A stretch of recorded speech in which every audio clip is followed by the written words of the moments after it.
আবু বকর রাদিয়াল্লাহু ডান ধারে নামাজ পড়ে, ওই নবীর হাঁটুর সঙ্গে হাঁটু লাগায় বলতেছি, ইয়া রাসূলুল্লাহ, এটা না গন্ডগোলের আয়াত। এটা কিসের আয়াত? আল্লাহ রাসূল কই, কে রে এইরকম টুপিওয়ালা জুব্বাওয়ালা সামনে কাতারের মুসল্লি, এই কে রে? আল্লাহ বলতেছেন, অমিনান নাসি মান ইয়াকুলু আমান্না বিল্লাহি ওয়া বিল ইয়াউমিল আখিরি ওয়া মা হুম বিমুমিনিন।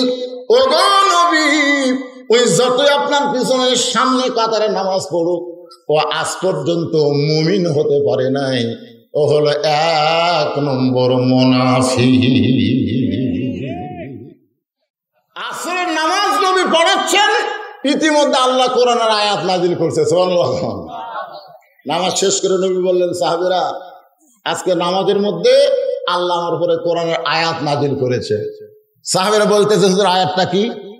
আল্লাহ রাসূল বললেন, ইয়া আইয়ুহান নাবিয়্যু হারজিল মুমিনিনা আলাল কিতাল। আল্লাহ বললেন, নবী, যারা আপনার পিছনে জামাতবদ্ধ হয়ে নামাজ পড়তেছে তাদেরকে আপনি সোলজার হিসাবে, সৈন্য হিসাবে গড়ে তোলেন, কারণ যে কোনো সময় মক্কার কাফেরেরা মদিনা আক্রমণ করতে পারে, যে কোনো সময়। তখন নামাজ দিয়ে, দরুদ দিয়ে, দোয়া দিয়ে কিন্তু মদিনা বাঁচাবার পারবেন না। ওই কাফের বেঈমানদের বিরুদ্ধে সৈন্য হয়ে অস্ত্র ধরা লাগবে। এ কথা কি আমার না আল্লাহ? সঙ্গে সঙ্গে ও যে টুপিওয়ালা বড় হুজুর আবু বকর রাদিয়াল্লাহু ডান ধারে নামাজ পড়ে, ওই নবীর হাঁটুর সঙ্গে হাঁটু লাগায় বলতেছি, ইয়া রাসূলুল্লাহ, এটা না গন্ডগোলের আয়াত। এটা কিসের আয়াত? আল্লাহ রাসূল কই, কে রে এইরকম টুপিওয়ালা জুব্বাওয়ালা সামনে কাতারের মুসল্লি, এই কে রে? আল্লাহ বলতেছেন, অমিনান নাসি মান ইয়াকুলু আমান্না বিল্লাহি ওয়া বিল ইয়াউমিল আখিরি ওয়া মা হুম বিমুমিনিন। ও গো নবী, ওই যতই আপনার পিছনে সামনে কাতারে নামাজ পড়ুক, ও আজ পর্যন্ত মুমিন হতে পারে নাই, ও হলো 1 নম্বর মুনাফিক। আমাদের বাংলাদেশে এই কোরআনের বিজয় যারা চায় না, শুধু কোরআনের ওয়াজ শুনবে, ছেলেদেরকে প্রাইমারি দিবে, মাদ্রাসায় দিবে না, এরা হলো 1 নম্বর মুনাফিক। এ কথা বল না কেন? 1 নম্বর। ছেলের হাত ধরে নিয়ে যে চাকডুম বাগডুম ঘোলাডুম সাজে, ঢাকলো লোক ঝাঁঝর বাজে, বাঁচতে বাঁচতে চললো ঢুলি গেল কমলা ফুলি। উই কি আপনি মরে গেলে রব্বির হামহুমা কামা রব্বানি সগীরা কবি, ওই কবি কবর ভাঙ্গে জাগার দাম আছে রে, এই কবর থিয়া তোরা পড়ে জায়গা থাকে। ভাঙ, বহু ছেলে দেখছি কবর ভাঙ্গা মার্কেট করতেছে। একটু মনোযোগ দিয়ে শুনতে হবে। 3 নম্বর ওয়াজ হলো ইকরাহুল হক। আমি হককে পছন্দ করি না। সঙ্গে সঙ্গে হযরত ওমর ফারুক বললেন, ওয়াজ পাল্টাও। এই তুমি যে 3টা ওয়াজ করছো, ওয়াজ পাল্টাও। কারণ মুসলমানের জমিনে, মুসলমানের সামনে এরকম বেসাইজা ওয়াজ করা যাবে না। যে রাস্তাতে গেলে শয়তান যায় না, সেই নরম মানুষটা বলতেছে ওয়াজ পাল্টাও। ওয়াজ কি করা লাগবে? পাল্টান। পাল্টান বোঝেন? আমাকে বাংলাদেশে একজন ওয়াজ করে, আগে কররে মন আখেরের কাজ, ধ্যান যোগে হয় দিলের নামাজ, ও তোমার পাঞ্জে গানা নামাজ পড়া লাগবে না। ওরে শরীয়তের মৌলানা, চোখ 2টা করলা কানা, মনের পর্দা বড় পর্দা তোমরা খুঁজে পাইলা না। আপনার বলেন তো, এই ওয়াজ 90% মুসলমানের দেশে যখন মমতাজ করলো, আমরা কি কোনোদিন কইছি ওয়াজ পাল্টাও? কইছি? বরং আমরা তাকে সম্মান দিয়া সংসদের চেয়ার দিছি। যে নামাজ সম্পর্কে 1 নম্বর প্রশ্ন হবে হাসরের ময়দানে, যে নামাজ সম্পর্কে রাসূল বলেছেন, মান তারাকা সালাতু মুতাম্মিদান ফাকাত কাফারা, ইচ্ছা করে একটা ওয়াক্ত যারা নামাজ বাদ দিল তারা কাফের হয়ে গেল। লা সালাতা লা ঈমান, যার নামাজ নাই তার কোনো ঈমান নাই। বাইনাল আবদি ওয়াল কুফরি তারকুস সালাত, বান্দার কাফেরের মধ্যে পৃথক করার জিনিস তার নামই হলো নামাজ। আর মমতাজ বলতেছে আগে করো এমন আখেরের কাজ, ধ্যান যদি হয় দিলের নামাজ, ও তোমার পাঞ্জি গানা নামাজ পড়া লাগবে না। এই সরাসরি কুফরি কথা বলেছে, নবীর বিরুদ্ধে কথা বলেছে, কোরআনের বিরুদ্ধে কথা বলেছে। এরপরেও এর ওয়াজ কেউ পাল্টাবার কয় নাই, বরং সম্মান দিয়া তাকে সংসদে আসন দিয়া দিছে। এ কথা বল না, ইমান থাকবে চুপ করে থাকে। 1300 টাকার গ্যাস কেবল 1800 গেছে, চুপ করে থাকে। দোকানদার বলতেছে, যা বলতে কে ভাই গতকাল 1300 কিনলাম, আজ 1800 দেন। দোকানদার বলতেছে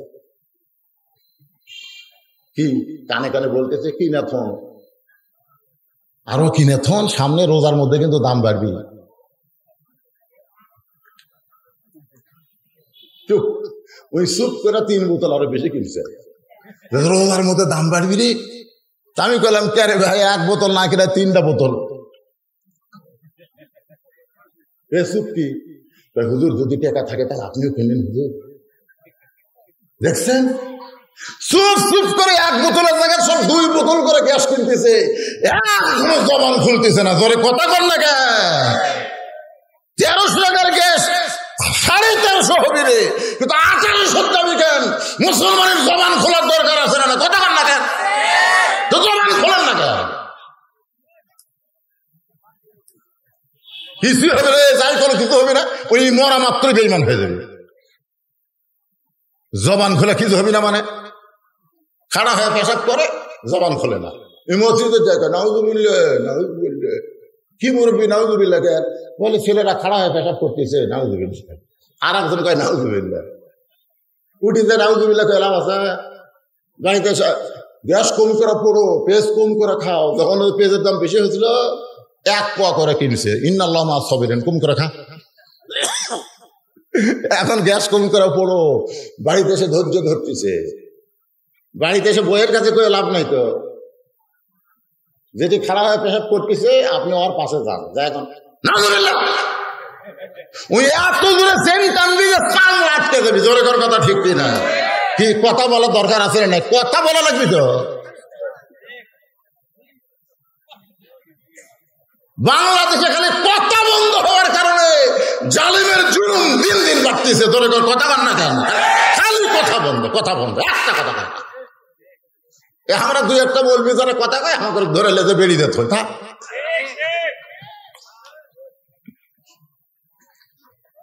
কে খারাপ কষ্ট হচ্ছে? একটু মনোযোগ দিয়ে কথাগুলো শুনতে হবে ভাইজান। ওমর ফারুক বললেন ওয়াজ পাল্টাও।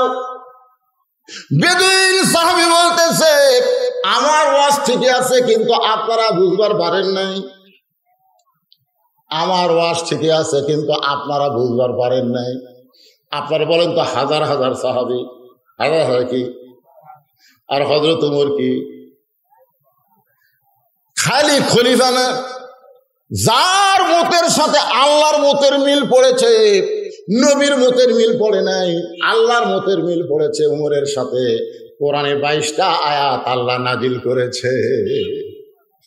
সমস্ত সাহাবীর সামনে বেদুইন সাহাবী বলতেছে আমার ওয়াজ ঠিক আছে, কিন্তু আপনারাই বুঝবার পারেন নাই। সমস্ত সাহাবীরা বললেন ইয়া আমিরুল মুমিনিন, আরে বাহিরে রাখা চলবে না, একে জেলখানায় বন্দি করা লাগবে। আগে করার এমন আখেরের কাজ, ধ্যান যোগ হয় দিলের নামাজ, একে বাহিরে রাখা চলবে না, একে জেলখানায় কি করা লাগবে? কি করা লাগবে? কিন্তু জেলখানায় বন্দি না করে সংসদের মধ্যে ঢুকেছে। ওমর ফারুক বেদুইন সাহাবীকে জেলখানায় বন্দি করলেন। জেলখানায় বন্দি করার পরে এশার নামাজের পরে বাড়িতে আসলেন। ভাইজান একটু মনোযোগ দিয়ে কথাগুলো শুনবেন। বাড়িতে আসার পরে ওমর ফারুকের খানা রেডি করে রাখছে তার বউ। ওমর ফারুকের বিবি খানা রেডি করে রাখছে, সামনে খানা দিয়ে ওমর ফারুকের বউ কিন্তু ওমর ফারুকের সামনে থাকে না, কারণ একটু দূরে যায় স্বামীর খাওয়া দেখে। প্রত্যেকদিন স্বামী খাওয়ার শুরু করে বিসমিল্লাহ বারকাতিল্লাহ বলে, লাকাল হামদুলিল্লাহ শুকর বলে মুখে দেয়। তারপরে খাওয়া যখন শেষ হয় তখন 2 হাত তুলে দোয়া করে, আল্লাহ এত কষ্ট করে আমার বউ যে আমাকে পাক করে খাবার দেয়, আমার সেই বউটাকে তুমি জান্নাত দিও আল্লাহ। আমি উমর জান্নাতে হুর চাই না, আমার আব্দুল্লাহর মাকে নিয়ে আমি জান্নাতে থাকবার চাই। বউ কয়কের এত স্বাদ হয়েছে, এত স্বাদ হয়েছে যে জান্নাতে হুর চাই না, হামাকলিয়া থাকবার চাই। দেখি তো তরকারির সাইজ কি। ওর পরে খায়জান উঠে গেছে, তখন থেকে সামান্য লাগে আছে। এই তরকারি মুখে দেখে আল্লাহ রে আল্লাহ, লবণই দেয়নি। যখন কি দেয়নি, তরকারির কোনো স্বাদই নেই। উমর ফারুকের বিবি কান্দের বলে, স্বামী গো, এমন করে দোয়া করলেন কিন্তু তরকারি তো ভালো পাক হয় নাই, আপনি এত গরম মানুষ, এত নরম কেন হলেন? ওমর ফারুক বলেন, বিবি যদি পাক করে আর পাকটা যদি খারাপ হয়, রাসূল বলেছেন দোষ ধরো না, দোষ ধরো না, বরং তারিফ করো। জোরে কর না সুবহানাল্লাহ। আর আমরা হলে কি করতাম? ওমর ফারুকের বিবি খাবার দিয়া দূরে গিয়া খাবার দেখতেছে।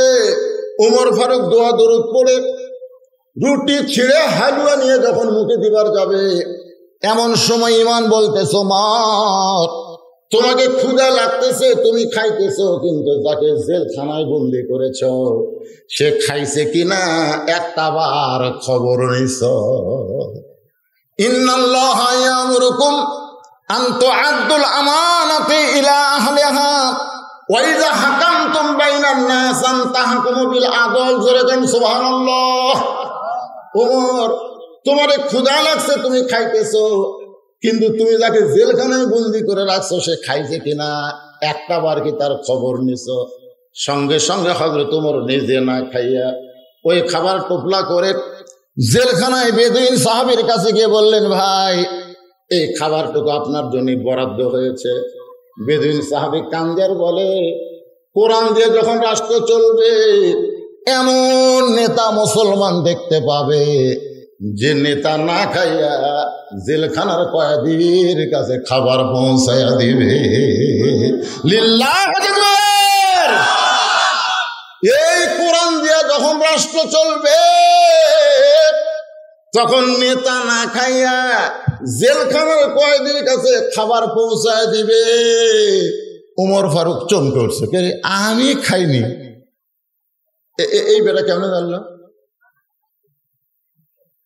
উমর ফারুক কিছুই বললেন না, কিছুই বললেন না।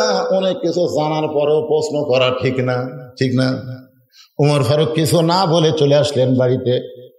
বাড়িতে আসার পরে নিজের বিছনায় যখন ঘুমাতে যাচ্ছেন, এমন সময় বউ বলতেছে, স্বামী গো, আপনাকে না খাওয়ায় আমি কোনোদিন খাই না, আপনি না খাইলে আমি কোনোদিন খাই না। আমি দূর থেকে দেখেছি আপনি খাবার টোপলা বান্ধে কোথায় যেন নিয়ে গেলেন। উমর ফারুক বললেন, একজন বেদুইন সাহাবীকে জেলখানায় বন্দি করেছি, তার কাছে আমার খাবার পৌঁছায় দিয়েছি, এখন আমি ঘুমাবার চাই। বউ বলতেছে, না খাইয়ে কি ঘুমান যাবে? আমার যে খাবার আছে আমরা দুইজন একসঙ্গে বাটিয়া খাই। জোরে কোন সুবহানাল্লাহ। এবার উমর ফারুকের বিবির খাদ্যটুকু নিয়ে উমর ফারুক আর তার বউ যখন খাবে, দোয়া পড়তেছে। পড়েন সবাই, আল্লাহুম্মা বারিক লানা ফিমা রাযাকতানা ওয়া কিনা আযাবান নার। আপনি যে সামনে রেজেক পাইছেন, এই রেজেকের মালিক কে? রেজেক খাওয়াই কে? রেজেক দেয় কে? তাহলে আপনারা যদি কন যে 23 সালে দুর্ভিক্ষ হবে, বাংলাদেশের কোন নেতা যদি কয় দুর্ভিক্ষ হবে, আর আল্লাহ যদি বলে ওমা মিন দাব্বাতিন ফিল আরদি ইল্লা আলাল্লাহি রিজকুহা, পৃথিবীতে এমন কোন বিচরণশীল প্রাণী নাই যার রিজকের দায়িত্ব আমি আল্লাহ নেই। সুবহানাল্লাহ কর না কেন? তাহলে রিজক দেওয়ার মালিক কে? আল্লাহ আমাকে দুর্ভিক্ষ দিবে না রিজক দিবে?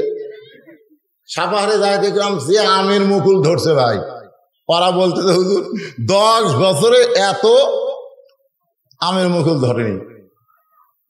রিজেকের ব্যবস্থা আল্লাহ করবি, আর এই সালারা কয় দুর্ভিক্ষ হবে। দুর্ভিক্ষ তো হবি, যে সব টাকা মারা মারা বিদেশে পাঠাবি, দুর্ভিক্ষ হবি না? আসলে দুর্ভিক্ষর দেশ বাংলাদেশ না। যেই দেশের আকাশ দিয়ে পাখি উড়া গেলে পায়খানা করে, মাটি পড়ার 7 দিন পরে ওই পাখির পায়খানা থেকে একটা গাছ হয়। সুবহানাল্লাহ। পাখি করে পায়খানা, আল্লাহ দেয় গাছ। এই বাংলার জমিনে কোনোদিন দুর্ভিক্ষ হবে না, এই বাংলার জমিনে কোনোদিন ভূমিকম্প হবে না। সব ভূতত্ত্ববিদ বলতেছে সিরিয়ায় ভূমিকম্প হচ্ছে, তুরস্কে ভূমিকম্প হচ্ছে, মায়ানমারে হবে, ভারতও হবে, বাংলাদেশ হবে।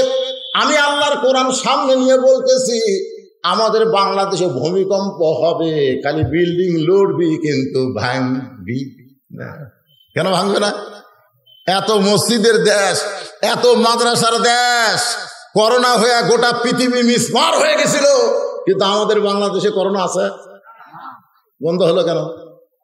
একজন নেতা সরকারকে বলছে যে এই হাফেজি মাদ্রাসাগুলো খুলে দেন, এই হাফেজি মাদ্রাসাগুলো খুলে দেন, প্রাইমারি বন্ধ থাকে, শালা নাফাকেরা বন্ধ থাকে। কি যে হলো, সমস্ত হাফেজি নুরানি এতিমখানা মাদ্রাসাগুলো খুলে দিল। আর নাস্তিকেরা দূরবীন যন্ত্রটা খালি ঘুরতেছে যে একটা ছাত্র মরবি। আমার মাদ্রাসা 34 জন প্রাইমারি ছাত্র ভর্তি হলো আমার মাদ্রাসা।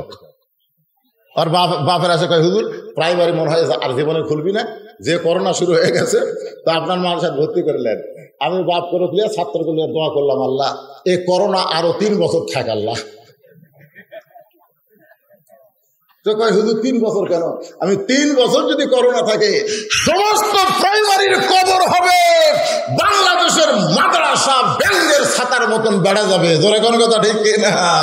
কারণ আমরা আগডুম বাগডুম চাই না, আমরা জালিকাল কিতাবুল লা রাইবা ফিহি হুদাল লিল মুত্তাকিন চাই। জোরে কোন কথা ঠিক না? আল্লাহর বান্দার একটু মনোযোগ দিয়ে শোনেন। ওমর ফারুক বউকে নিয়ে যখন খাবার দোয়া পড়ে খাবার শুরু করবেন, এমন সময় ওমর ফারুকের ঈমান বলতেছে, ওমর যাকে কারাগারে বন্দি করছো তাকে খাবার দিছো, কিন্তু তার পরিবারের খবর না নিয়ে তুমি কেমনে খাও? কারণ সে যদি বাড়ির কর্তা হয় আর কর্তা যদি জেলখানায় বন্দি থাকে তাহলে তার পরিবারের খবর নেওয়ার দরকার আছে না নাই?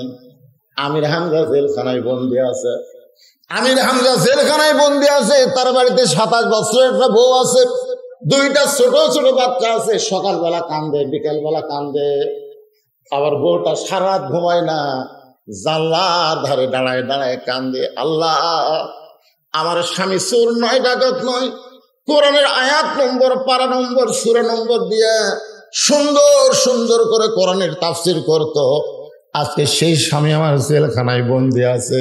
যদি মুসলিম রাষ্ট্র হতো তাহলে সরকার থেকে তার পরিবারকে খাবার দেওয়া হতো। জোরে বলেন কথা ঠিক কিনা? ওমর ফারুক যখন বউ নিজে খাবার যাবে এমন সময় তার ঈমান বলতেছে, ওমর যাকে কারাগারে বন্দি করছো তাকে না হয় খাবার পৌঁছা দিছো, কিন্তু সে যদি বাড়ির কর্তা হয় তাহলে তার বাড়ির খবর না নিয়ে তুমি কেমনে খাও? ওমর ফারুক না খায় যখন উঠতেছে, বউ বলে, কেন উঠতেছেন, খাবেন না? বলে, কেমনে খাবো?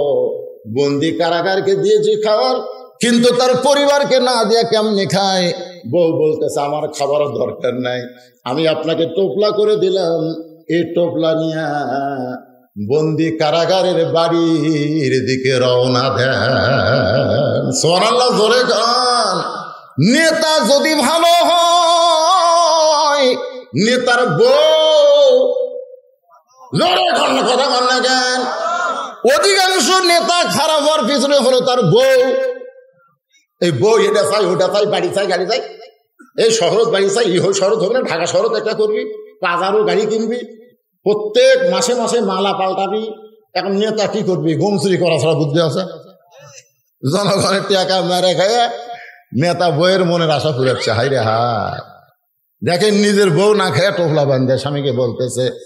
তাহলে চলে যান বন্দি কারাগারের বাড়ির দিকে। বেদুইন সাহাবীর বাড়ির দিকে হযরত ওমর গভীর রাত্রে রওনা দেয়। পাহাড়ের পাশে বাড়ির দরজায় ছোট্ট একটা বাচ্চা বাবা বলে কাঁদতেছে, ছোট্ট একটা 7 বছরের বাচ্চা। বাবা, বাবা তুমি কোথায় গেলে বাবা?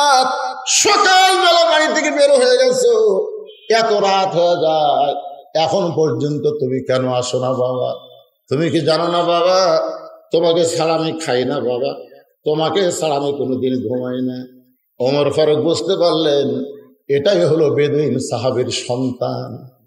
যে সন্তান বলতেছে বাবা তোমাকে ছাড়া খাই না ঘুমাই না, ওমর ফারুক দৌড়ে গিয়ে সন্তানকে কোলে নিয়ে ওই টোপলার খাবার বের করে বলতেছে এই খাবার নিয়ে তুমি তোমার ভেতরে গিয়া তোমার মা আর তুমি খাও, আমি তোমার বাবা হইয়া তোমাকে দরদ দিবার চাই।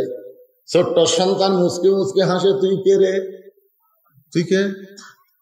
আল্লাহ কোরআনে বলেছেন ওয়াকাযা রাব্বুকা আল্লা তা'বুদু ইল্লা ইয়াহু ওয়া বিল ওয়ালিদাইনি ইহসানান।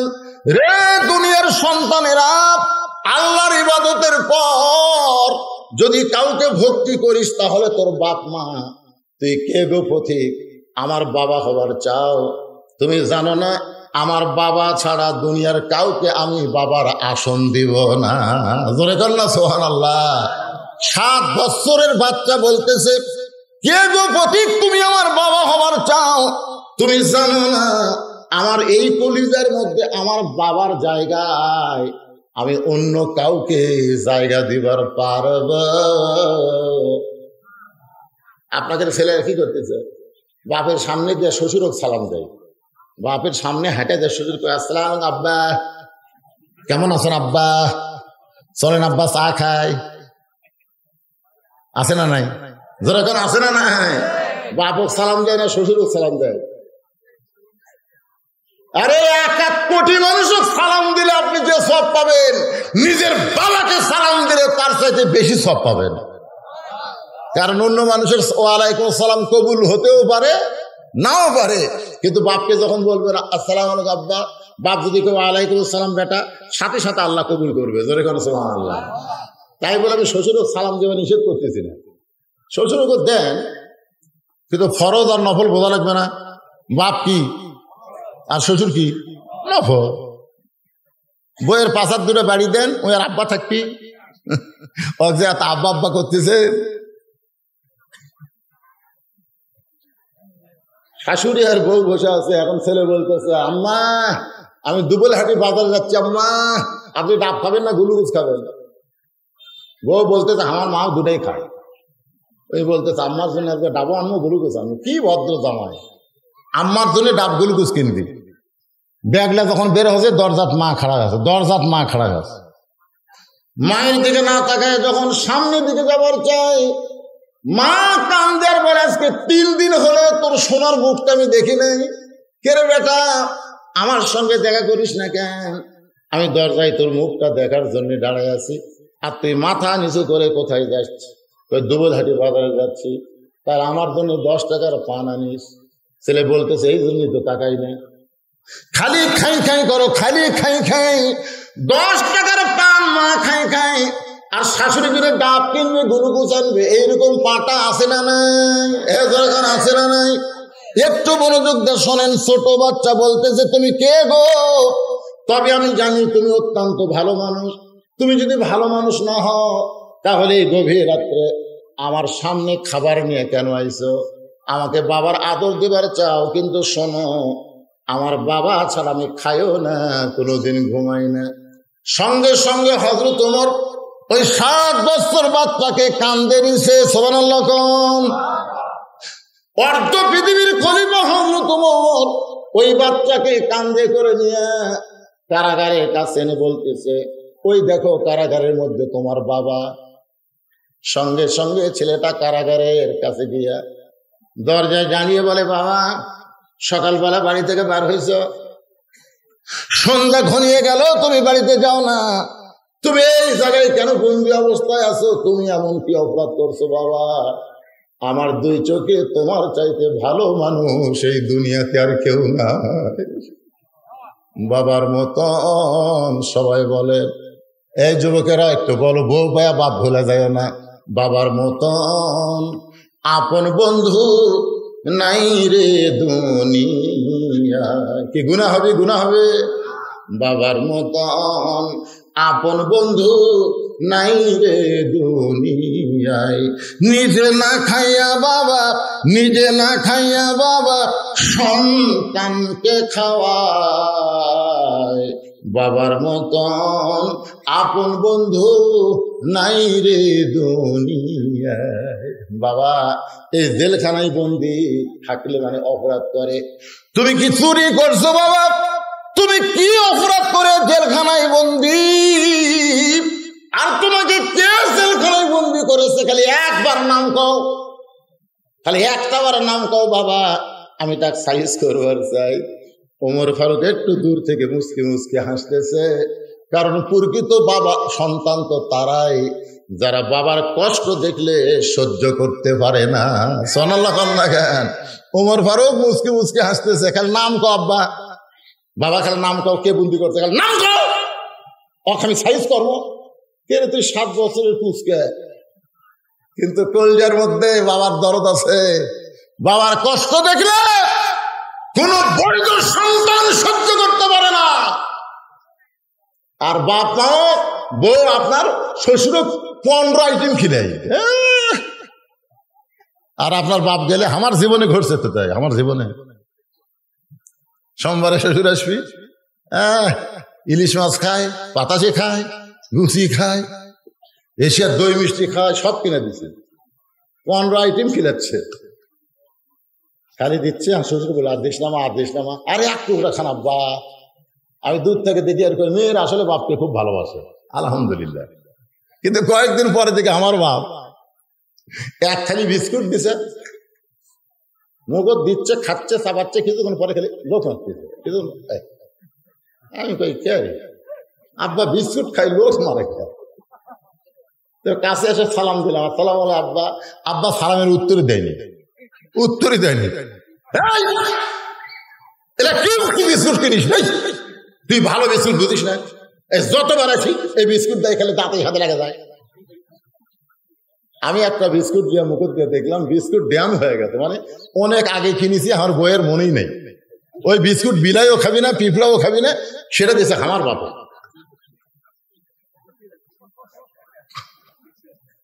আল্লাহ আমাকে বলতেছে লিয়াবলুয়াকুম, শোনেন, আল্লাহ বলতেছে লিয়াবলুয়াকুম আইয়ুকুম আহসানু আমালা।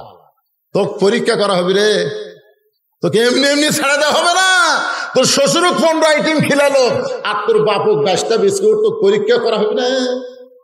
কিসের পরীক্ষা? কিসের পরীক্ষা? নেক আমলের পরীক্ষা। আমি আস্তে আস্তে ঘরত গেলাম, ঘরত চিন্তা করতেছে, আমার বাপ বিস্কুট খাচ্ছে, বউ তো কাছেই খাড়া হয়ে আছে, কি করা যায়? আমি একটা হেকমত, ও দোইলা সাবিলি রব্বিকা বিল হিকমা, আমি তো হেকমত কম জানি না। আমি ঘরের মধ্যে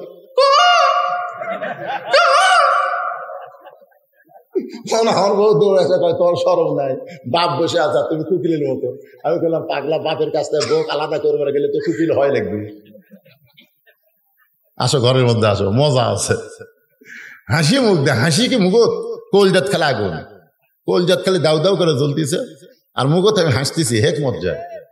ঘরের মধ্যে নিয়ে এসে সিটকি তুলে দিল। আমার আব্বা কে কেন বললেন বউ ঘর সিটকি দিলি কেন? আমি বললাম ইন্নাল্লাহ মা'আস সাবিরিন। আব্বা একটু ধৈর্য ধরেন আব্বা। আমি এরকম টুটি থাপ দিলাম, টুটি। আমার এই ওয়াজগুলা কিন্তু আমার বউ শোনে, বুঝলেন? আমার বউ প্রতিদিনই শোনে, আজকে মরদ কি ওয়াজ করতেছে। এই টাকা থাপ দিলাম, বিয়ে কইলাম, কেরে ফকুনের বেটি, এই ফকুনের বেটি।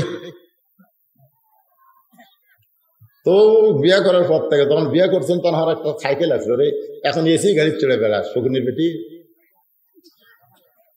এই মাটির ঘর ভাঙ্গা 3 তলা বিল্ডিং করে দিছি, তোর প্রত্যেক ঘরতে এসি আছে। এই ফকুনের বেটি, তোর বাপ আসলে 15 আইটেম, আর আমার বাপের সামনে ড্যাম বিস্কুট। এই জায়গা ধরছি, কথা গান কবার না পারে, কথা কলি তো বিপদ। আমি ওয়াজ করতে শোন, তুই সকালে বললে বিকেল আমি বিয়ে করবো, কেন আমার বইয়ের অভাব নাই, খালি করতেছি না বুড়া হতে দেখে। তুই মরে গেলে আমার বইয়ের অভাব নাই, কিন্তু যেই বাবার সামনে তুই ড্যাম বিস্কুট দিলি, এই বাবা যদি আমার মরে যায়, আমি কিয়ামত পর্যন্ত কাঁদলে আর আমি বাবার মুখ দেখতে পাবো না। আমার চোখের পানি দেখে আমার বউ খপ করে পা ধরে বলতে, স্বামী গো, আমি বড় অপরাধ করেছি গো স্বামী, আল্লাহর রাস্তায় আমাকে মাফ করে দেন, আজ থেকে আপনার বাপ আর আমার বাপ একই বাপ। আমি কিছুই করলাম না, সিটটি খুলে দিলাম। কয়েক বছর বাবা আমার জীবিত ছিল। মাঝে মধ্যে বাবা আমার হাত ধরে বলে, বাজান তুই ঘরের সিটটি তুলে দিয়ে দেখি আমল করছিস বাজান, এরপর থেকে তোর বউ আমার বউ মা হয়ে গেছে। সুবহানাল্লাহ না কেন? আমি ছেলেদেরকে বলতেছি, যুবকেরা শোনো, বউ গেলে বউ বাবা, কিন্তু বাপ মা যদি মারা যায়, যতই কান্দো বাজান বাপ মার খুঁজে পাবা না রে। বাবার মতন আপন বন্ধু নাই রে দুনিয়ায়। ওমর ফারুক মুচকে মুচকে হাসতেছে, কারণ ছেলে যে কথা বলতেছে, খালি কে বন্দি করতে গেলে নাম তো, খালি নাম তো, খালি সাইজ কর্ম। বাবা ছেলেকে কাছে এটাকে বলতেছে, বাবা যে আমাকে জেলখানায় বন্দি করেছে তার নাম হলো হযরত ওমর। লিল্লাহি তাকবীর। 7 বছরের ছেলে চমকে উঠছে, বাবা এটা কোন হযরত ওমর? যে হযরত ওমর সম্পর্কে তুমি আমাকে গল্প শোনাও, যে হযরত ওমর গভীর রাত্রে বের হয়েছে। বাপ ওই 7 বছরের বাচ্চাকে স্টার জলসা দেখবার দেয় না, জি বাংলা দেখবার দেয় না, মহামনীষীর জীবনের গল্প শোনায়। সুবহানাল্লাহ। আব্বা আপনি আমার গল্প শোনালেন না একদিন, যে হযরত ওমর গভীর রাত্রে বের হয়েছে, তাবুর মধ্যে বাচ্চা কাঁদতেছে, মা মা বলে কাঁদতেছে, আর মা বলতেছে একটু দেরি করো, ধৈর্য ধরো, গোশত সিদ্ধ হলেই তোমাদেরকে খাবার দেব।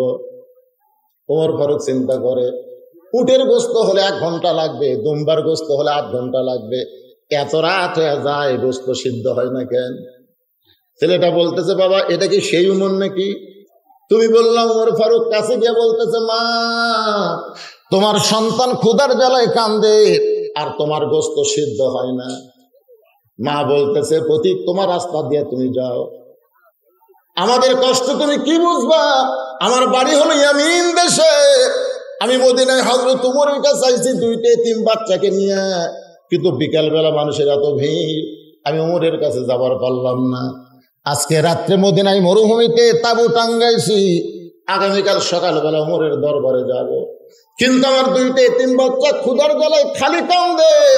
ওদের সান্ত্বনা দেওয়ার জন্য পাতিলে পানি আর পাথর নিচে আগুন জ্বলাইছি, গোশত সিদ্ধ হবে না। আমার মনে হয় আজকে রাত আমার সন্তান 2টা কুলাবে না। সঙ্গে সঙ্গে ওমর ফারুক বলে, মা একটু ধৈর্য ধরো, মা একটু ধৈর্য ধরো। এক দৌড়ে বাইতুল মালের দরজায় আসলাম, 1 বস্তা আটা আমার মাথায় তুলে দে। আসলাম বলে, আমিরুল মুমিনিন আমি চাকর, আটার বস্তা কোথায় নিয়ে যাওয়া লাগবে? ওমর ফারুক বলে, আসলাম রে, একজনের পাপের বোঝা একজন বহন করবে না, আটার বস্তা মাথায় তুলে দে। যে আটার বস্তা ওমর ফারুকের মাথায়, ওমর ফারুক খুব জোরে দৌড়াই। আসলাম পিছন দিক থেকে বলতেছে, এত জোরে দৌড়ালে পড়ে যাবেন, আপনার কষ্ট হবে। ওমর কয়, আসলাম সময় মতো যদি যাবার না পারি তাহলে ওমরকে জাহান্নামের আগুনে পুড়তে হবে। হযরত ওমর এক দৌড়ে বস্তা নিয়ে গেল, মা রুটি আর হালুয়া তৈরি করো। রুটি হালুয়া তৈরি হয়ে গেলে 2টা এতিম বাচ্চাকে ওমর ফারুক 2 উরাতের উপরে বসায়া রুটি ছেড়ে হালুয়া মুখে দেয়, বাচ্চা খায় আর ওমর ফারুকের দিকে তাকায়। ওমর ফারুক বলে, কি দেখতেছ? বলে, আমাদের বাবা নাই, আপনি বাবার চাইতেও দরদ দিয়ে আমাদেরকে রুটি আর হালুয়া খাওয়াচ্ছেন। ওমর ফারুক বলে, আল্লাহ এই অধমকে তুমি মাফ করে দাও। পর্দা থেকে মেয়েটা বলতেছে, কে গো তুমি? নিজকে অধম কেন বলতেছ?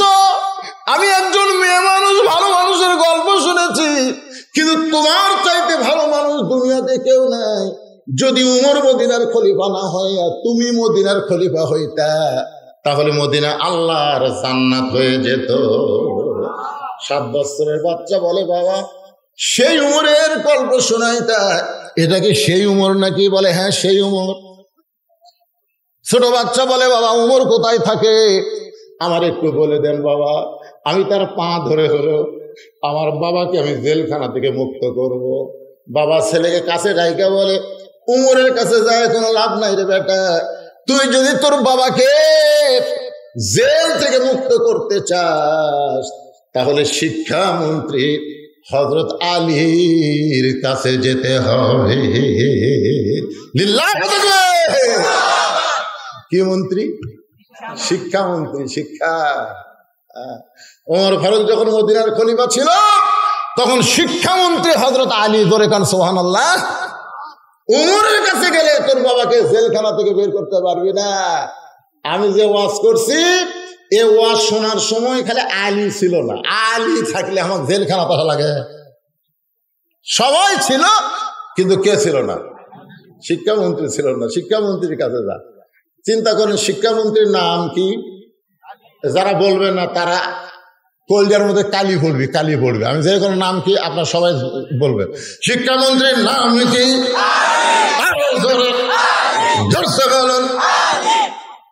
আলী যখন শিক্ষামন্ত্রী তখন কোন শিক্ষার গুরুত্ব দিয়েছে? কোন শিক্ষা? আল্লাহ রাসূল বলেছেন, খায়রুকুম মান তাআল্লামাল কুরআন ওয়া আল্লামাহ। ওই ব্যক্তির চাইতে দামি সম্মানী কোনো ব্যক্তি নাই যেই ব্যক্তি আল্লাহর কোরআন শিখে এবং অপরকে কোরআনের শিক্ষা দেয়। আর বর্তমান শিক্ষামন্ত্রী আসার পরে কোন শিক্ষার গুরুত্ব দিছে? এখনকার শিক্ষামন্ত্রীর নামই মনে হয় আপনারা জানেন না।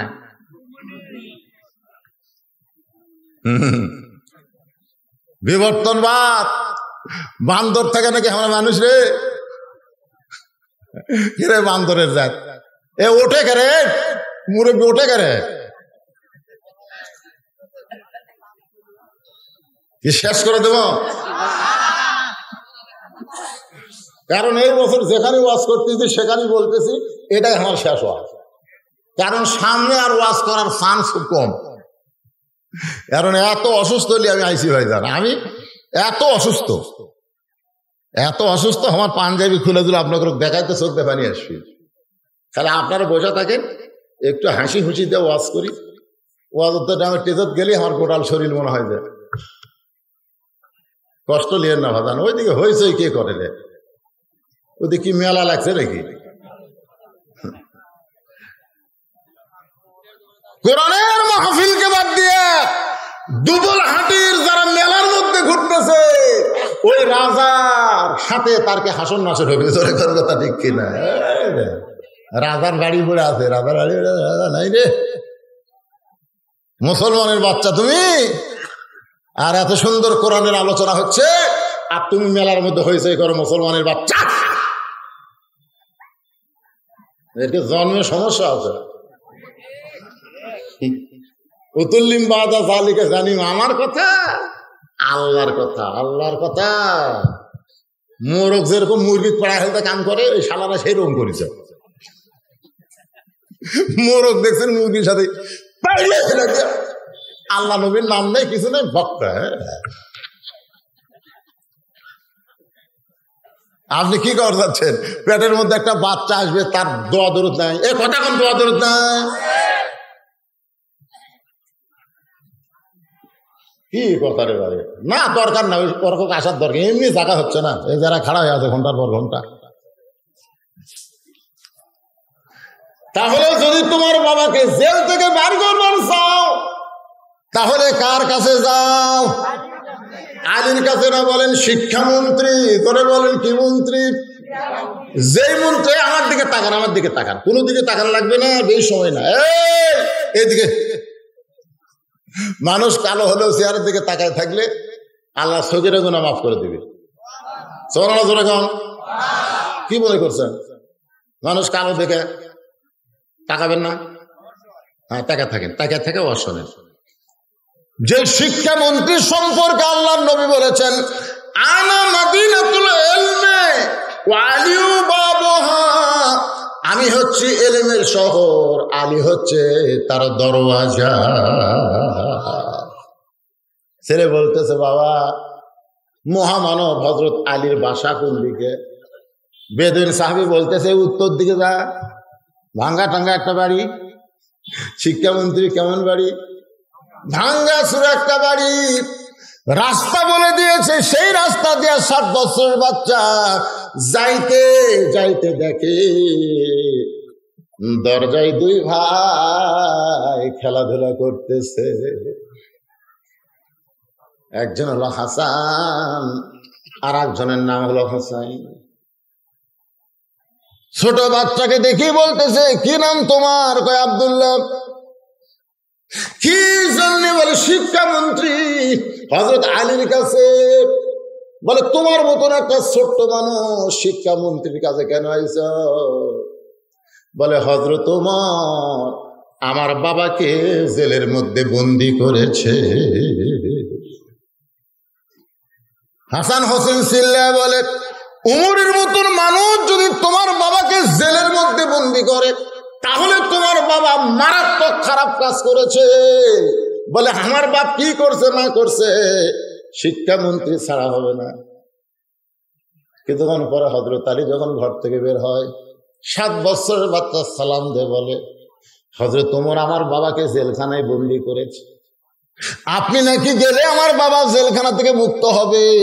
আলী বলতে যে শক্তি দিয়ে কি আমি মুক্ত করবো নাকি? আপনি কি যাবেন না আমার বাবার কাছে? হযরত আলী জেলখানার দরজায়। এমন সময় বেদুইন সাহাবী সালাম দেয়।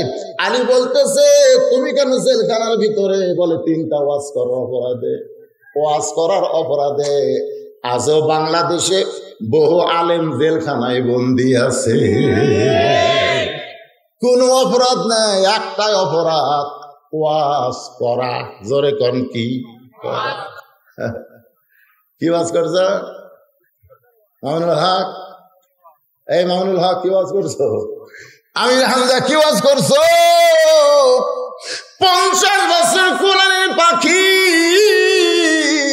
কি ওয়াজ করেছ? বেদুইন সাহাবী বলতেছে, 1 নম্বর ওয়াজ হলো আশহাদু মা লাম আরাব। 2 নম্বর ওয়াজ হলো ইন্নী উহিব্বুল ফিতনা। 3 নম্বর ওয়াজ হলো ইকরাহুল হক। আলী মুস্কি মুস্কি হাসে, চোখের পানি ছাড়ে, চোখ দিয়ে পানি ছাড়ে, আবার মুস্কি মুস্কি হাসে। এত সুন্দর ওয়াজ এই পৃথিবীতে আর না। শিক্ষামন্ত্রী কি কয়? এত সুন্দর ওয়াজ পৃথিবীতে আর নাই।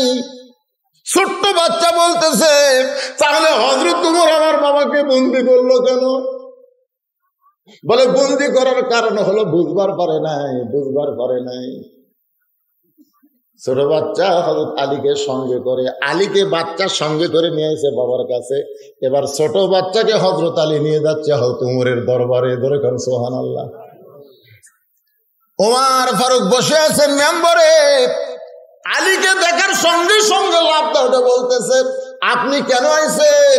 আপনি না এসে আমারে ডাকলি তো আমি আপনার কাছে যাইতাম। আলী বলতেছে, আপনি হলেন আমিরুল মুমিনিন। ওমর ফারুক বলতেছেন, আপনি হলেন আমার ওস্তাদ। যেরকম সুবহানাল্লাহ। কারণ আল্লাহ রাসূল দুনিয়া থেকে বিদায় নেওয়ার পরে একেবারে বারবার এটি আসা লাগে কি হয় না? ওমর ফারুক দুনিয়া থেকে বিদায় নেওয়ার পরে প্রত্যেকটা সাহাবী হযরত আলীকে ওস্তাদের মতো সম্মান করে। যেরকম সুবহানাল্লাহ। কেন করে? এই একটা হাদিস, আনা মাদিনাতুল ইলমে ওয়া আলিউ বাবুহা। আমি হচ্ছে এলেমের শহর, আলী হচ্ছে তার দরওয়াজা। কোন এলেম যদি নিবার চাও আলী নামক দরজার কাছে যাও। সুবহানাল্লাহ বলেন না কেন? ওস্তাদের সম্মান ইসলামে আছে না নাই? ইসলামে আছে, কিন্তু বাংলাদেশত নাই। ওস্তাদের কিন্তু খুবই সম্মান এখনো আছে, মাদ্রাসাত আছে। এই হাফেজে মাদ্রাসাত যাবেন, কওমি মাদ্রাসাত যাবেন, ওস্তাদকে ছাত্ররা সেই সম্মান করে। আমি যখন হাফেজে মাদ্রাসার দাওয়াত নেই, দেখি এক ছাত্র এসে আমার লোক টানতেছে। তারপর আরেকজন এসে আমি কি কেন কি রে হুজুর খেদমত করতেছি, হুজুর দোয়া, এমনি দোয়া করতেছি যাতে আমার সুরগুড়ি লাগে। আমার অ্যালার্জি হতে পারে, আমাকে টিপিস না ভাই। মাদ্রাসা যাচ্ছে, পাওয়ার জুতে নেই ছাত্রের। ওস্তাদ থেকে এই মরুভূমির দেশে খালি পায়ে মাদ্রাসাতে আসিস, তো গরম লাগে না, পায়ের তালুক গরম লাগে না? মাদ্রাসা ছুটি হলে কামরাত যাবি? মাদ্রাসা ছুটি হলে যেই মাত্র ছাত্র কামরায় যায়, চকির তল থেকে জুতা বের করে বলে, এই জুতা আমি আগে পায়ে দিতাম, আর পায়ে দেই না, কাপড়ের জুতা পুরান হয়ে গেছে। পাগলা রে, তুই ছাত্র, এই জুতা পরে আগামীকাল তুই মাদ্রাসায় আসবি। ওস্তাদ ছাত্রকে দয়া কম করে না বেশি করে? আমি আর পায়ে দেই না বাজান, তুই পায়ে দিয়ে আসবি। ওস্তাদ জুতা জোড়া বগলের মধ্যে করে নিয়ে বাড়ির দিকে যায় আর চিন্তা করে, যেই জুতা হুজুর পায়ে দিছে সেই জুতা আমি যদি পায়ে দেই, ওস্তাদের সামনে আমার বেয়াদবি হয়ে যাবে। বাড়িতে যায়, জুতা পরিষ্কার করে জুতার কাপড় খুলে সেই কাপড় দিয়ে মাথার টুপি বানাইছে। পরদিন মাদ্রাসায় ওই টুপি মাথায় দিয়ে মাদ্রাসায়, ওস্তাদ পায়ের দিকে তাকে দেখে জুতা নেই। মনে মনে কয়, আমার পুরান জুতা দিয়ে তুই ফেলে দিছিস, আমার পুরান জুতা থেকে ঘৃণা করে পায়ে দিস নেই মনে মনে। আর জবান খুলে কয়, মাদ্রাসা ছুটি হলে তুই আমার কামরায় যাবি। যে মাদ্রাসা ছুটি হয়েছে, ছাত্র কামরাত যাওয়া মাত্র চামড়ার চাবুক দিয়া পিটন শুরু হয়ে গেছে। মারতে মারতে এক সময় ওস্তাদ বলে, টাকা থাকলে তোকে নতুন কিনে দিতাম, টাকা থাকলে তোরে নতুন জুতা কিনে দিতাম রে বাজান। আমার টাকা নাই বলে তোরে পুরনো জুতা দিলাম, আর তুই ফেলে দিয়ে খালি পায়ে মাদ্রাসা আসলি, এই জন্যই তোরে মারতেছি, তুই দেখেছি বলিস না। ওস্তাদ মুচকি মুচকি হাসে, গায়ে চামড়া দেওয়া রক্ত পড়তেছে, এত মার মারছে। তারপরে ছাত্র মুচকি মুচকি হাসে আর বলে, হুজুর আপনি খালি আমার পায়ের দিকে দেখেন, আমার মাথার দিকে আপনি দেখবেন না। ওস্তাদ মাথার দিকে তাকায় দেখে জুতার কাপড় দিয়া মাথার টুপি বানাইস। এত মার মেললাম বাবা, একটাবার যদি বলতিস আমি জুতার কাপড়টা মাথার টুপি বানাইছি, তোরে তো আর মারতাম না। ছাত্র বলে, হুজুর আমি কয়েকদিন আগে স্বপ্নে দেখলাম আল্লাহর কোরআন শিখতে যায়া ওস্তাদের হাতে যে জায়গায় পিটন পড়বে ওই জায়গায় জাহান্নামের আগুন কোনদিন লাগবে না। হুজুর আমাকে আরো মারে, মারতে মারতে আমাকে দেহ দিয়ে রক্ত বের করে দেন হুজুর, আমি জাহান্নামের আগুনে পড়তে পারবো না। ওস্তাদ ছাত্রকে বুকের মুখ দিয়ে বলে, আল্লাহ কি দোয়া করব, আমি কি দোয়া করবো? আল্লাহ আমার এই ছাত্রকে তুমি জগৎ বিখ্যাত আলেম বানায় দিও। এই ছাত্রের কেউ না, এই ছাত্রের নাম হলো আবু হানিফা নোমান ইবনে সাবের। ওমর ফারুক বলতেছেন, আপনি কেন আইছেন? আমার ডাকলি তো আমি আপনার কাছে যাইতাম। ছোট্ট ছেলে দৌড়ে গিয়ে বলতেছে, আপনি হযরত ওমর, আপনি তো আমাকে কান্দে করে নিয়ে আইছেন। সুবহানাল্লাহ, সুবহানাল্লাহ, আপনি তো আমার কান্দ তুলছিলেন। হায় হায় হায় হায় হায়, বাংলাদেশের মতন ৯৬টা দেশের রাষ্ট্রপতি আপনি আমার কান্দত করে নিয়ে আসলেন না? যে মানুষ আমার কান্দত করে নিয়ে আসে আর সেই মানুষ আমার বাপক বন্দিত হচ্ছে, মনে হয় বাপের মারাত্মক অপরাধ আছে। আলী খালি মুচকে মুচকে হাসে। ওমর ফারুক বলে, হুজুর খবর কি? বলে, জেলখানার থেকে ছেলের বাপকে বার করে দেন, জেলখানার তালা খুলে দেন। ওমর ফারুক বলতেছে, আমি একলা না, হাজার হাজার সাহাবী মিলে পরামর্শ করে আমরা বেদুইন সাহাবীকে জেলখানায় বন্দি করেছি। কারণ 3টা মারাত্মক ওয়াজ করেছে, যে ওয়াজ মুসলমানের সামনে করা যায় না। আলী বলতে আমি শুনেছি এর চাইতে ভালো ওয়াজ আর হয় না। ওমর ফারুক বলে, কি বলতেছেন? এর চাইতে ভালো ওয়াজ হয় না। আলী বলতেছে এর চাইতে ভালো ওয়াজ হয় না। ওমর ফারুক বলতেছে এর চাইতে খারাপ ওয়াজ নাই। আলী বলতেছে এর চাইতে ভালো ওয়াজ নাই। ওমর ফারুক বলতেছেন, কে ভাই আলী, আপনি কি বেদুইন সাহাবীর পক্ষ নিছেন? বলে, সাহাবীর পক্ষ না, আমি আল্লাহর কোরআনের পক্ষে। সুবহানাল্লাহ না কেন? আমার সামনে যারা বসে আছেন আপনারা সবাই কার পক্ষে? যারা যারা এই কোরআনের পক্ষে দুই হাত তুলে দেখি লিল্লাহি তাকবীর, হাত নামান। এই কোরআনের পক্ষে যারা, তাদেরকে দিয়ে আল্লাহ এইরকম মাদ্রাসাগুলো টিকাচ্ছে।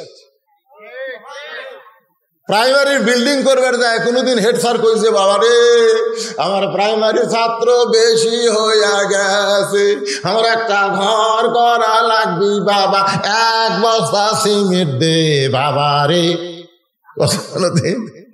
কারণ হেডমাস্টার জানে একতলা ভাঙলে দোতলা সরকার করে দিবে। জোরে কোন কথা ঠিক না? 90% মুসলমানের দেশের সরকার প্রাইমারি হাই স্কুল 2 তলা 3 তলা 4 তলা বানায় দেয়, আর এই ডুবল হটের মাদ্রাসা কোরআনের ঘর নবীর ঘর বানাতে গেলে সরকার 1 টাকাও দেয় না ভাই। আপনারা যারা হাত তুলছেন আপনাদের দিয়েই এই মাদ্রাসার বিল্ডিং হবে। এই সময় যারা উঠবি, এখন যারা উঠবি, বুঝলেন, এই সময় যারা উঠবি, এতক্ষণ উঠছেন আমি কিছু কইনি, এখন যারা উঠবি আল্লাহ তোমার কোরআন আমার হাতে, আল্লাহ কোরআনের পক্ষে 2 হাত তুলে দেখাচ্ছে। এখন যদি ওঠে এরা তার প্যারালাইসিস হয়, আল্লাহ এর কিন্তু প্যারালাইসিস হয়, এই শালা আমার হাঁটপের না পারে, হাঁটপের না। ওয়াজ করেন মানে কয়টা বাজে হুশ করছে, 1:15 বাজিছে, ওয়াজ তো করবোই। আলিয়ার উমরকে আমি ফেতনা বেঁধে দেবো নাকি? কিন্তু এই কোরআনের এতিম মাদ্রাসায় আমার নুরুল আলম জিয়াদি ভাই যে কে আদায় করছে আল্লাহ ভালো জানে। কে রে ওমর ফারুক কুটি রে, আমার কি কিছু করা লাগবে ভাই? আসলে মাদ্রাসার জন্য এত বড় কুরবানি করা হুজুর বাংলাদেশে খুব কম আছে। আপনি কি চাই? আমি আর বেশি কিছু চাবো না। 1 টাকার কোরআন শরীফ এর টাকা দেন, মাত্র 500 টাকা। একটা কোরআন 500 টাকা। আপনি একটা কোরআন শরীফ বাবদ 500 টাকা দিবেন, বাপ মা দাদা দাদি কবরে গেছে, আল্লাহ কবরে জান্নাতের চাদর দিবে। কে নবীর মাদ্রাসা একটা কোরআন বাবদ 500 টাকা দেওয়ার কোনো আল্লাহর পাগলা নাই। এখানে দৌড় আসেন তো, হুজুর এই মাদ্রাসায় কোরআন শরীফ বাবদ আমি 500 টাকা দিলাম। আসেন ভাই আসেন, যত দূরে থাকেন আপনি একটু উঠে আসেন ভাই, তেজত আসেন ভাই, যান আসেন, সোনার চাঁদের আসেন, আসেন ভাই, দেখেন কিভাবে আসতেছে দেখেন। পিছন দিকে যারা আছে পকেটের টাকা নাই, আল্লাহর কোরআনের পক্ষে 2 হাত তুলেছেন, টেবিল যেন 500 টাকার নোট দিয়ে ভরে দেয়। কেউ যদি মনে করে আমি 10টা কোরআন শরীফ দেবো, কেউ যদি মনে করে 50টা দিব, দেন কমপক্ষে একটা 500 টাকা। মাশাআল্লাহ মাশাআল্লাহ। এর মধ্যে আবার স্লিপ করে, এই স্লিপ দেখলি তো ভয় লাগে। এই 500 টাকার মধ্যে আবার স্লিপ মারছে।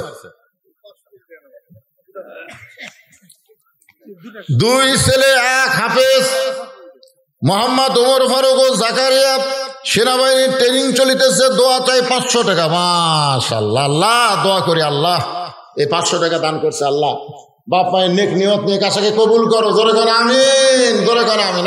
একজন উঠবেন না, একজন উঠবেন না, ওয়াজ না শুনে উঠবেন কেন? হ্যাঁ, ওঠার দরকার নাই। যারা কোরআন শরীফ দিবেন তারা ওঠেন, ওঠেন। আর একবার চাদর যাবে, আর একবার ব্যাগ যাবে, তখন সব লোক বসেনি, ব্যাগ একবার যাবে। ব্যাংকে মানুষ টাকা একবার থই না, বারবার থই। কেন থই? 10,000 থুজি আবার 5,000, 5,000 আবার 2,000 টাকা থোর ব্যাংক করতে পারবি। আপনারা যতবার দান করবেন ততবার আপনাদের নামে জান্নাতের ব্যাংকে আল্লাহ অ্যাকাউন্ট খুলে দেবে। এই জন্য ছাত্রদের বলবো আর একবার ব্যাগ দিয়ে যান, ভিতরে যায়, আগে 500 টাকা গুলো ধরেন। আল্লাহর বান্দারা করে 100টা লোকের মধ্যে পাওয়া যাবে না 500 টাকার। বাপ মা কবর গেছে, বাপ মার রুহের মাগফিরাতের জন্য 500 টাকা দিবেন, আল্লাহ বাপ মার কবর জান্নাত। আমার মায়েরা বোনেরা অনেক টাকা দেবে, মায়েরা বোনেরাদের কাছে যাওয়া লাগবে, ওরা দান করবে। আল্লাহ তোমার বান্দা।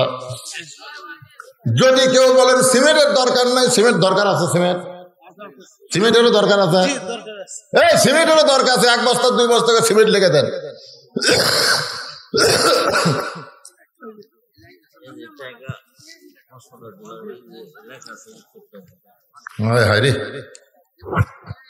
টাকা কি উত্তরের টাকা না দানের টাকা? আচ্ছা মাশাআল্লাহ, উত্তর আছে। এই ওটা বসা করেন না বাবা, অল্প সময়ের মধ্যে বাকি গল্পগুলো শেষ করবো ইনশাআল্লাহ। মসজিদের ভিতরে প্রাইম ব্যাংকের ক্যালেন্ডার পশ্চিম দেওয়ালে উপর অংশে আছে। আমার প্রশ্ন, সুদের প্রচারণার জন্য সমাজের ভিতর ক্যালেন্ডার, মসজিদের মধ্যে ক্যালেন্ডার রাখা কি জায়েজ? উত্তরে আসাইছিলাম জায়েজ বা আগুন দিয়ে পুড়ে ফেলাতেন, এতদিন ফতুয়া লাগে না। প্রাইম ব্যাংক, সুদ ভিত্তিক ব্যাংক, এই ব্যাংকের আবার ফতুয়া লাগবে, পুড়বিন রে। এটা ফতুয়া দিচ্ছে। শ্বশুরক বেশি মহব্বত না বাবক বেশি মহব্বত, আবার ফতুয়া লাগবি। ক্যালেন্ডার বহু আছে ক্যালেন্ডার বাড়ি বাড়ি সকলে। মসজিদ লাগান লাগবে না, মসজিদ অন্য কিছু লাগাবে না। আল্লাহর বান্দারা দেন ওই যে ব্যাগ নিয়ে গেছে, কোরআন শরীফ বাবদ চাইছি, সিমেন্ট চাইছি। আল্লাহ নবীর ঘরে 5টা মিনিট ভাই তারা কোরআনকে ভালোবাসেন। এই কোরআনের জন্য যারা হাত তুলেছেন, প্রাইমারি সরকার করে দিবে, হাই স্কুল করে দিবে, কিন্তু এই মাদ্রাসা আপনাদের করা লাগবে, আপনাদের করতে হবে। ভাঙ্গে নতুন করে বিল্ডিং তৈরি করতেছে, নতুন বিল্ডিং এর জন্য আল্লাহর রাস্তায় দান করবেন। কেরে খালি ব্যাগ নিয়ে ফেরত আসতেছে নাকি রে? খালি ব্যাগ, এই ব্যাগ দাও, হ্যাঁ ব্যাগ নিয়ে যাও, দেন সবাই দেন, 10, 20, 50, 100 যেটা পারবেন দান করবেন। একটু জিকির করেন লা ইলাহা ইল্লাল্লাহ। টাকার কিন্তু ঠিক খালি 500 টাকার, মাশাআল্লাহ। 1000 টাকার একটা লোটো নেই। আচ্ছা 1000 টাকা আছে। আগেকার যে সভাপতি মাদ্রাসার সভাপতি সাহেব আমার হাতত কিছু দিবেন না, সব দিচ্ছেন না। প্রধান বক্তার জন্য কিছু থোয়া লাগে রে ভাই।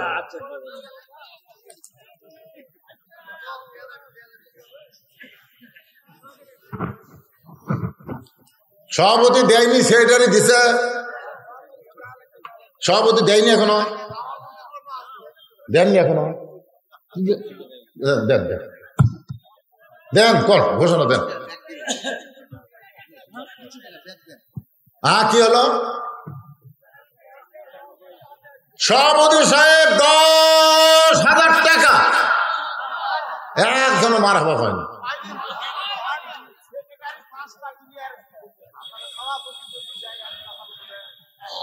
সেটারই 5টা প্লেট দিছে, সেটারই ফুটি গেল। সেটার কি দিয়েছেন? 5টা প্লেট 50,000 টাকা দিয়েছে সেটারই। সভাপতি 1 লাখ দেওয়া লাগবে, এটা তো হিসাবের কথা। সভাপতি মানে কি সবার উপরে? কোন ভাই কোন এলা 10,000 খাওয়া আছে কি করে?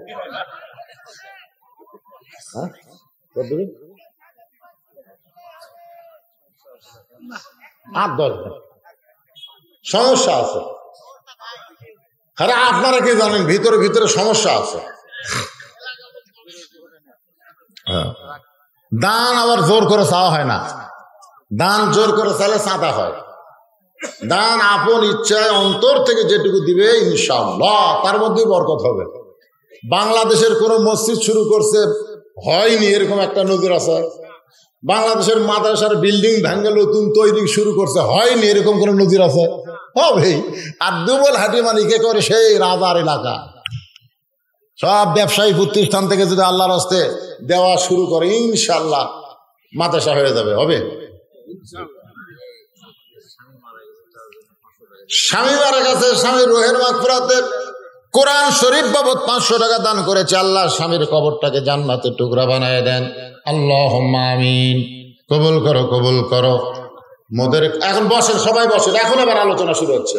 লা ইলাহা ইল্লাল্লাহ, লা ইলাহা ইল্লাল্লাহ, লা ইলাহা, লা ইলাহা ইল্লাল্লাহু মুহাম্মাদুর রাসূলুল্লাহ সাল্লাল্লাহু আলাইহি সাল্লাম। ওমর ফারুক বললেন, সমস্ত সাহাবীর সামনে আমি যখন আলোচনা শুরু করেছিলাম তখন ওই বেদুইন সাহাবী আমার আলোচনা বন্ধ করে দিয়ে 3টা খারাপ কথা বলেছে। তার মধ্যে 1 নম্বর কথা হলো আশহাদু মালাম আরা, আমি না দেখা জিনিসের সাক্ষী মারি। হযরত আলী মুচকি মুচকি হাসিয়ার বলে, সেটা তো আপনিও মারেন, আমিও মারি। ওমর ফারুক বলে, আলী কি বলবার চান? আলী বলতেছেন, আশহাদু আল্লা ইলাহা ইল্লাল্লাহু ওয়াহদাহু লা শারীকা লাহু ওয়া আশহাদু আন্না মুহাম্মাদান আবদুহু ওয়া রাসূলুহু। আমরা কোনদিনকে আল্লাহ দেখছি? আমরা কি কোনদিন আল্লাহ দেখছি? আশহাদু মানে কি? আশহাদু মানে কি? আমি সাক্ষ্য দিচ্ছি। বেদুইন সাহাবী বুঝাইছে, আশহাদু মালাম আর, আমি না দেখা জিনিসের সাক্ষী দেই। আমি সে আল্লাহর সাক্ষী দেই যে আল্লাহ কোনদিন আমি দেখিনি। ওমর ফারুক বলে, আলী ভাই আমরা খালি শাব্দিক অর্থ দেখছি রে, আমরা তো ভিতরে ঢুকি নাই। কিন্তু 2 নম্বর ওয়াজ করেছে, ইন্নী উহিব্বুল ফিতনা, আমি ফিতনাকে মহব্বত করি। হযরত আলী বলতেছেন, ইন্নামা আমওয়ালুকুম ওয়া আওলাদুকুম ফিতনা, সম্পদ আর সন্তান হলো বিপদের কারণ। এরপরে দুনিয়ার সমস্ত মানুষ এই 2টা ফিতনাকে মহব্বত করে। সন্তানকে সবাই মহব্বত করে, জানে তার সন্তান হিরোইন খায়, জানে তার সন্তান টুটু কোম্পানির ম্যানেজার, জানে তার সন্তান ফজরে আজান দিলে কম্বলের মধ্যে লুকায়, জানে তার সন্তান 4G মোবাইল নিয়ে সারাদিন ফ্রি ফায়ার পাবজি খেলতেছে। জোরে কোন কথা ঠিক না? আপনার বলেন তো, বাবা জানে কি জানে না? জোরে কোন, জানে কি জানে না? এরপরেও খাবার সময় বাবা ডাকতেছে, বাবা আসো একসঙ্গে বসে খাই। ফেরেশতা কয়, আল্লাহ কত শয়তান ছেলে, অথচ বাবা একসঙ্গে বসে খাবার চায়। আল্লাহ বলে, ফেরেশতা বাবা জানে সন্তান তার বিপদের কারণ, এরপরও সন্তানকে সে মহব্বত করে। আর একটা হলো আমওয়ালুকুম, সম্পদ হলো বিপদের কারণ। সম্পদ এত বড় বিপদ হবে, 2.5 টাকা যাকাত যদি আপনি না দেন, যদি আপনি ধনী হন, যাকাত দেওয়ার মতন সম্পদ আপনার থাকে, আর আপনি যদি না দেন, এই সম্পদ আপনার সবচাইতে বড় বিপদ হবে। তারপরেও মানুষ সম্পদকে ভালোবাসে। ধরে কোন কথা ঠিক কিনা? পকেট ভরা টাকা আছে, মসজিদের দান বাক্স মুখের সামনে আছে, পকেট ভরা টাকা। ভাই এটা শুনে দাও ভাই, কি একটু সামান্য ধৈর্য দিলে কি হবে?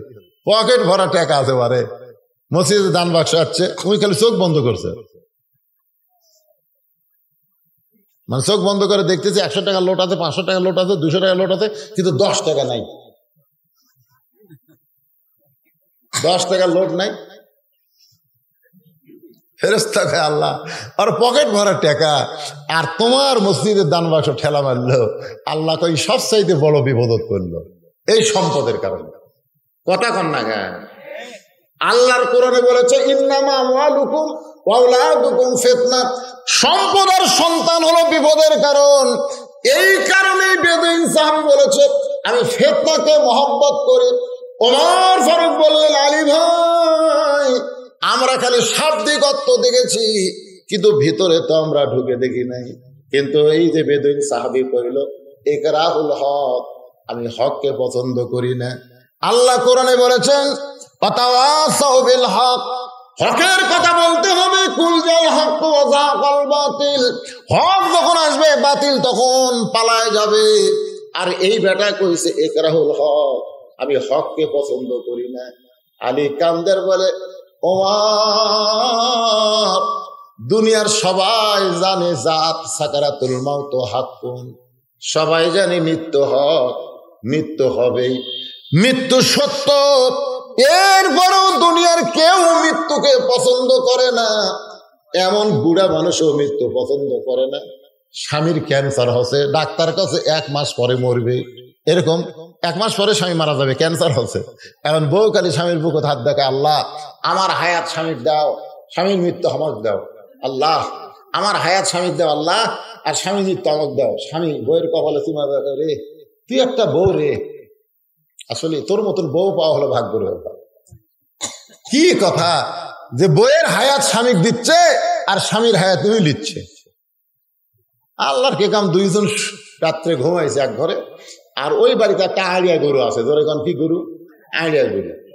হঠাৎ দড়ি ছিঁড়েছে, দড়ি ছিঁড়া বাড়ির মধ্যে খাবার খুঁজতেছে, দেখে বারান্দার উপর একটা সিলভারের পাতিল, তলে চিটিয়া লালি। আড়িয়া গরুর কিন্তু প্রিয় খাদ্য চিটিয়া লালি। তো খাবার চায়, হাতও পায় না, মানে তলাক, যে বড় পাল্লার তলাক। এখন জোর করে খাবি, আড়িয়ার শিং আবার ছোট ছোট, জোর করে চিটা লালি খাবার গেছে, লালি হাতত পাশে, কিন্তু শিং আর পাল্লা ছাড়ে না, মানে পাল্লার মধ্যে ঢুকে যায়। এখন আইডিয়ার চোখ মুখ সব বন্ধ। আইডিয়ার গোল ঘর ছিনে, ওই গোল ঘর বাদ দিয়ে স্বামী স্ত্রী যে ঘরে, ওই ঘরের মধ্যে হুঁ হুঁ হুঁ করে ঢুকছে।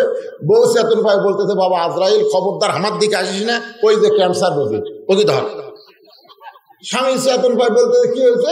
আজরাইল আইছে, তোমাকে দেখে দিলাম। তুই না দিনের বেলা কইনি যে আমার হায়াত আল্লাহ তোমাকে দাও, তোমার মৃত্যু আমাকে দাও। এটা মুখে বলা যায়, মৃত্যু কেউ পছন্দ করে না। ধরে কোন কথা ঠিক কিনা? সঙ্গে সঙ্গে হযরত ওমর মারছে দৌড়, এক দৌড়ে বেদুইনের কারাগার থেকে দরজা খুলে বুকের মধ্যে চাইবা ধরে বলতেছে, আলী তুমি যদি না থাকতা তাহলে আমরা সবাই হালাক ধ্বংস হয়ে যেতাম। ইন্নাল্লাহা ইয়ামুরুকুম আন তুআদ্দুল আমানাতি ইলা আহলিহা ওয়া ইযা হাকামতুম বাইনান নাস আন তাহকুমু বিল আদল। আল্লাহ সকলের জীবনে কবুল করুক, জোরে কোন আমিন। বেশি রাত্রে তুলে দিছে, এই জন্য রাত একটা বাজছে, তো সমান নাই। কাজী সাহেব বাপ মার জন্য ইনশাল্লাহ মাশাল্লাহ 3000 টাকা দান করেছে, 6টা কোরআন শরীফ বাবদ, আল্লাহ কবুল করে। ভাই সবাই মোনাজাত করো মাদ্রাসার জন্য, তালেব ইলমের জন্য, আপনাদের বাপ মার সকলের জন্য দোয়া হবে। আস্তাগফিরুল্লাহ পড়েন, আস্তাগফিরুল্লাহ আস্তাগফিরুল্লাহ রাব্বি মিন কুল্লি যামবি ওয়া তুবু ইলাইহি লা হাওলা ওয়া লা কুওয়াতা ইল্লা বিল্লাহিল আলিয়্যিল আযীম। অসুস্থ মানুষ সবার জন্য দোয়া করেন। আল্লাহুম্মা আমিন। আয় আল্লাহ তাআলা, রাত 1টা পর্যন্ত তোমার পাগল বান্দা বান্দিরা আরামের বাড়ি ঘুমকে বাদ দিয়া কোরআন হাদিসের মহব্বত করি যার মধ্যে নিয়া এই জান্নাতের বাগানে বসে বসে কোরআন হাদিসের আলোচনা শোনার শেষে আমি গুনাহগারের সঙ্গে রহমতের দরজায় ফকির হয়ে দোকানে হাত তুলেছি। আল্লাহ মেহেরবানি করে আজকের মাহফিল আমাদের সকলের হেদায়েতের জন্যে, নাজাতের জন্যে, জান্নাতের জন্যে কবুল করো। এই মাহফিলের শুরু থেকে শেষ পর্যন্ত যত আলোচনা হয়েছে আল্লাহ, এর মধ্যে যদি ত্রুটি হয়, ভুল হয়, মাফ করে দাও। এর যা হাদিয়া মঞ্জুর করো সোনার মদিনায় নবী পাকের রওজা মোবারকে আল্লাহ তুমি কবুল করে নাও। তামাম আম্বিয়ায়ে কেরাম, আসহাবে কেরাম, তাবেঈনে কেরাম, তাবা তাবেঈনে কেরাম, তামাম পৃথিবীর মাটির নিচে যত মুমিন মুমিনাত শুয়ে আছে আল্লাহ সকলের আরওয়াহ ফরে হাদিয়া কবুল করো। আল্লাহ আমরা যারা হাত তুলেছি আল্লাহ, আমাদের জনম দুঃখনী মা যাদের কবরে চলে গেছে আল্লাহ, ছোট্ট একটা শব্দ হলো মা, এই নামের মধ্যে কি মধু, যাদের মা নাই তারাই বুঝতেছে। এই দরদের মা যাদের কবরে গেছে আল্লাহ মেহেরবানি করে মায়ের কবর জান্নাতের টুকরা বানিয়ে দাও। বাবার বাড়ি ঘর সবই আছে, আমি সহ আমরা যারা বাবা হারাইতিম হয়ে গেছি আল্লাহ মেহেরবানি করে বাবার কবর জান্নাতের টুকরা বানিয়ে দাও। আমাদের দাদা দাদি নানা নানি আত্মীয় স্বজন শ্বশুর শাশুড়ি যাদের কবরে গেছে আল্লাহ মাফ করে দাও। আল্লাহ যারা কষ্ট করে মেহনত করে এত সুন্দর আয়োজন করেছে আল্লাহ তাদেরকে তুমি জান্নাতি কবুল করো। এই দুবলহাটি মাদ্রাসাকে কিয়ামত পর্যন্ত তুমি কবুল করো। এই মাদ্রাসার ম্যানেজিং কমিটির সভাপতি, সহসভাপতি, সেক্রেটারি, কেশিয়ার সদস্য, দাতা সদস্য আল্লাহ সকলকেই তুমি জান্নাতি কবুল করো। মাদ্রাসার মুহতামিম আমার মহব্বতের ওমর ফারুক সহ সমস্ত উস্তাদকে আল্লাহ তুমি কবুল করো, তালেবে ইলমদের কবুল করো, যাদের মাথায় পাগড়ি দেওয়া হলো আল্লাহ সকলকে হক্কানি হাফেজ আলেম কবুল করো। আল্লাহ তাআলা আজকে মাদ্রাসার জন্য যারা নগদে বাকিতে দান করেছে, কোরআন শরীফ বাবদ দান করেছে, আল্লাহ সকলের দানগুলোকে জান্নাতের বিনিময় কবুল করো। আমার মা বোনেরা পর্দার অন্তরালে বসে শুনেছে, আবিদা সালিহা পর্দানশী কবুল করে। মা ফাতেমার চরিত্র দান করে দাও। আমি অসুস্থ, অনেকে অসুস্থ দোয়া চেয়েছে, আল্লাহ সমস্ত অসুস্থকে আল্লাহ সুস্থতার নিয়ামত দান করে দাও। ও মাবুদ, গোটা বিশ্বের মুসলমানকে তুমি হেফাজত করো, আসমানি গজব থেকে, জমিনি গজব থেকে আল্লাহ তুমি আমাদেরকে বাঁচায়া দাও। আল্লাহ এই দুবলহাটে গোটা ব্যবসা কেন্দ্রকে রহমত বরকত করো, সমস্ত ব্যবসার মধ্যে বরকত দিও। সমস্ত ব্যবসায়ী যেন মাদ্রাসার দিকে নেক নজর রাখে, হিতাকাঙ্ক্ষী হয়, আল্লাহ তুমি কবুল করো। মাদ্রাসার তালিবে ইলমকে যারা জাগির নেয় তাদের বাড়িতে আল্লাহ তুমি বরকত দাও। আল্লাহ তাআলা তোমার কোরআনের এই মাদ্রাসাকে অত্র এলাকার নূরের বাতি হিসাবে আল্লাহ তুমি কবুল করে নাও। আয় আল্লাহ তাআলা, আমি গুনাহগার বলে দোয়া ফিরাই দিও না। একটা মিনিট ভাইজান যারা দুইটা হাত ফকিরের মতো তুলেছেন আল্লাহর কাছে, একটা মিনিট একটু চক্ষু বন্ধ রাখবেন। একটু চক্ষু বন্ধ করে খেয়াল করে দেখেন অন্তরে চক্ষু দিয়ে, একদিন মসজিদের খাটনি আমার বাড়ির আঙ্গিনায় ধরাধরি করে নিয়ে আসবে। সেদিন বড়ই পাতার গরম পানি আমার দেহে ঢালিবে, রঙিন কাপড় খসায়া সাদা কাপনের কাপড় পরাইবে রে। একদিন মসজিদের খাটনি আমার বাড়ির আঙ্গিনায় ধরাধরি করে নিয়ে আসবে। আমরা সবাই মরে যাবো আল্লাহ, আমরা কেউ থাকবো না দুনিয়া। আল্লাহ আল্লাহ, এই দুনিয়া থেকে বিদায় নেওয়ার সময় আমাদেরকে মাফ করে দিও। আমাদের জবানে তুমি জারি করে দিও লা ইলাহা ইল্লাল্লাহু মুহাম্মাদুর